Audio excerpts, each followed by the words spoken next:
बिल्कुल, ये बड़ा गंभीर सवाल है। और देखिए एक और बड़ा सवाल है कि क्या इनके कुमार विक्रांत देखिए इस पूरे मामले पर जो पूछताछ की जा रही है, तमाम एजेंसियां इन्वॉल्व है, आईबी से लेकर तमाम एजेंसियां। और खबर यह भी है कि जो दिल्ली पुलिस की एंटी टेरर यूनिट है वो भी इसमें इन्वॉल्व हो गई है। तो अब जो जांच पड़ताल हो रही है वो किन एंगल के साथ आगे बढ़ रही है, क्या दिशा है उसकी? जैसा मैंने कहा कि 4 बातें बड़ी है हमें। पहला ये कि जिन सांसद के रिकमेंडेशन पर ये हुआ उसके पीछे पूरी चेन तलाशी जा रही है कि किसने रिकमेंड किया, तो उन्होंने क्या वो उनको अच्छी तरह जानते थे या किसी के कहने पर उन्होंने, जिसको वो जानते थे उसके कहने पर किसी और के लिए रिकमेंड कर दिया, उसके पीछे कौन था, ये एक पूरी चेन तलाशी जा रही है। दूसरी अहम बात ये कि जो लोग यहाँ पर आए थे क्या इनके पीछे कोई मास्टरमाइंड था, क्या इनके दिमाग में कोई और बड़ी साजिश थी, ये अहम विषय है। और तीसरी अहम बात यह है कि जो सिक्योरिटी जांच के बाद जहां पर कि कुछ भी नहीं जा सकते, आप ले नहीं जा सकते विजिटर, वहां पर जो ये बॉम्ब था, स्मोक बॉम्ब, ये कैसे अंदर गया, ये क्या मोजे के अंदर छुपा कर ले गए, तो क्या जांच में गलती हुई, वहां ब्रीच हुआ या किसी ने अंदर मुहैया कराया। शुरुआती तौर पर ये बड़े अहम सवाल हैं।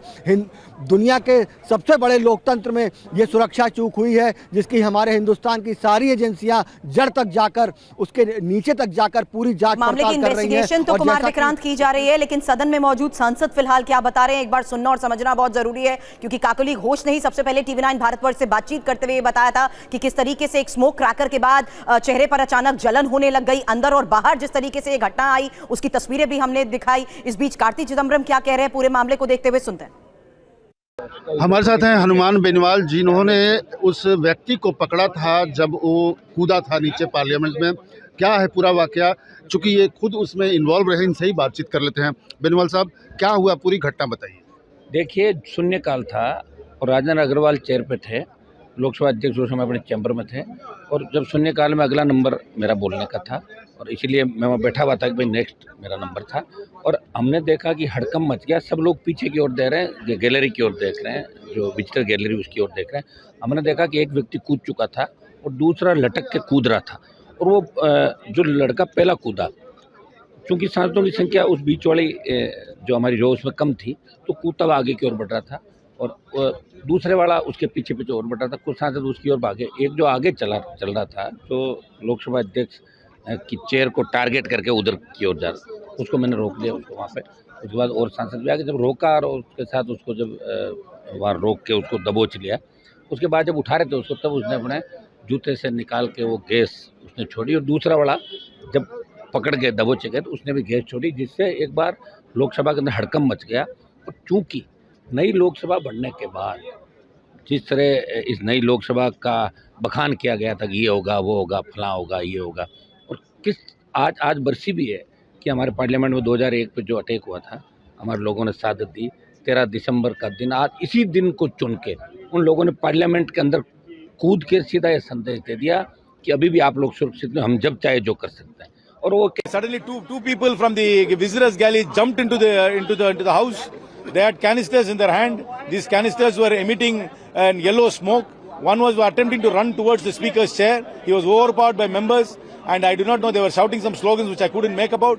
But the fact that there were two people who could come into the visitors galley with canisters which could emit smoke, this smoke could have been toxic, it could have been poisonous, or it could have even been smoke bombs, we do not know. But it emitted an yellow smoke, and this is a serious breach of security, especially on 13th of December, the day in which Parliament was attacked in 2001.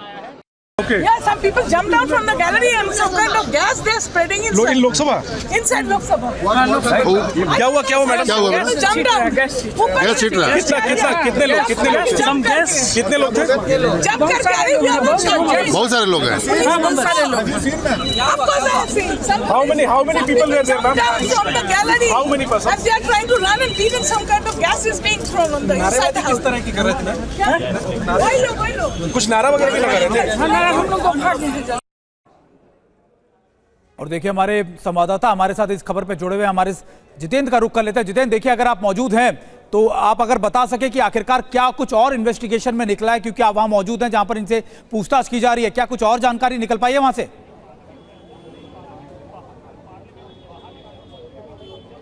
जी बिल्कुल, देखिए Delhi police और IB की team लगातार पूछताछ कर रही है, जानने की कोशिश की जा रही कि आखिरकार कब से दिल्ली में मौजूद थे, किस तरीके से पूरा प्लान तैयार किया गया और आखिरकार कितने बजे सुबह ये लोग पार्लियामेंट पहुंचे और किसके कहने पर इन्होंने पास बनवाया। तो ये वो तमाम सवाल जवाब हैं जो फिलहाल इन चारों से अलग अलग जगहों पर किए जा रहे हैं। 2 लोग अनमोल और नीलम इसी पार्लियामेंट स्ट्रीट थाने के अंदर मौजूद हैं, जबकि सागर और उसका एक अन्य साथी जो कि लोकसभा के अंदर उस वक्त मौजूद थे, जिन्होंने अंदर कलर स्मोक चलाया, उनसे पार्लियामेंट के अंदर पूछताछ की जा रही है दिल्ली पुलिस की स्पेशल सेल के द्वारा। तो अच्छा जितेंद्र, एक और बड़ा अहम सवाल ये है जो आप बता रहे हैं कि अभी जो संसद मार्ग थाना है वहां पर पूछताछ हो रही, लेकिन जिस तरह से नीलम, इनमें से जो एक आरोपी जिसको गिरफ्तार किया गया, उससे जब बात हुई तब उसने ये बोला कि वो छात्र हैं, वो किसी संगठन से नहीं। अगर वो छात्र हैं तो वो कहां के छात्र हैं? अगर किसी संगठन से नहीं है तो चारों एक वक्त पर एक समय में कैसे यहां पर इकट्ठा हुए और इस घटना को अंजाम दिया?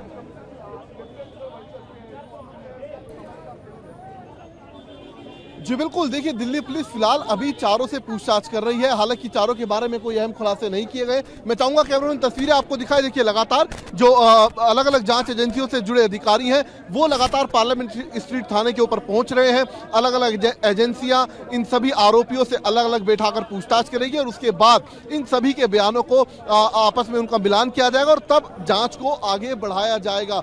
सबसे अहम बात ये जानना है कि आखिरकार किस तरीके से ये पूरी साजिश तैयार की गई और इस साजिश के अंदर ये चारों ही शामिल थे या फिर इनके अलावा कुछ अन्य लोग भी शामिल थे। किसके इशारे पर संसद के अंदर इस तरीके की घटना को अंजाम दिया गया? तो ये वो सवाल हैं जिनका जवाब लेने की कोशिश की जा रही है। फिलहाल अधिकारी भी मीडिया से बचते हुए नजर आ रहे हैं क्योंकि मामला बेहद संजीदा है। तो ऐसे में दिल्ली पुलिस, इसके अलावा तमाम जांच एजेंसियां पूरे तरीके से तहकीकात करने के बाद ही मीडिया के सामने बयान जारी करेंगी। जी बिल्कुल, और ये बात अभी हमने स्पीकर को भी सदन की कार्रवाई शुरू होते ही जितेंद्र सुना। और कुमार विक्रांत, मैं आपसे भी जानना चाहती हूं क्योंकि सदन की कार्रवाई शुरू होते ही इस बात पर खास तौर पर जोर दिया गया, सिक्योरिटी ब्रीच की बात, और ये भी कहा कि सरकार को थोड़ा सुरक्षा के लिहाज से ध्यान देना होगा। आप रोजाना जिस तरीके से पूरे पार्लियामेंट सेशन को कवर करते हैं, एक पूरा प्रोसेस हमारे दर्शकों को समझाइए कि आखिर होता क्या है, क्योंकि इस बात पर बार बार सांसदों ने गौर करने की बात कही कि जिस रूट से, जिस गेट से सांसद आते हैं वहां पर भी गैलरी में जाने के लिए बहुत से लोग मौजूद होते हैं। ऐसे में सुरक्षा के लिहाज से और फोकस देने की बात कही गई इन सभी लोगों की तरफ से आज। देखिए चूक तो हुई है और जो मीडिया की अगर बात करें तो मीडिया कर्मी मेरे बाईं ओर गेट है और मेरे पीछे जो गेट है यहाँ से मीडिया कर्मी, सुरक्षा कर्मी ये सब जाते हैं। सांसदों के लिए जो गेट है वहाँ से सांसद आते हैं। हालांकि जब सांसद आते हैं उनकी कोई जांच नहीं होती है, वो अंदर जाते हैं, लेकिन विजिटर के लिए खास तौर पर यही गेट है। इस गेट से विजिटर अंदर जाते हैं और जिस गेट से मीडिया बाईं ओर, ये जो 2 गेट हैं, यहाँ से विजिटर अंदर जाते हैं। और निश्चित तौर पर जब यहाँ से जाते हैं तो एक जाँच पड़ताल यहाँ होती है, उनका पास होता है, उनकी सारी चीज़ें जमा कराई जाती हैं। फिर अंदर जब जाते हैं वहाँ पर जांच होती है, तीसरी बार जांच होती है और वहाँ जो भी उनके पास कलम वगैरह रह जाता है वो भी वहाँ पर जमा करा लिया जाता है, तो बिना किसी चीज़ के अंदर जाने दिया जाता है। तो अब सवाल ये उठता है कि स्मोक बम अंदर कैसे गया, क्या उनको अंदर किसी ने मुहैया कराया, ये एक बड़ा सवाल है।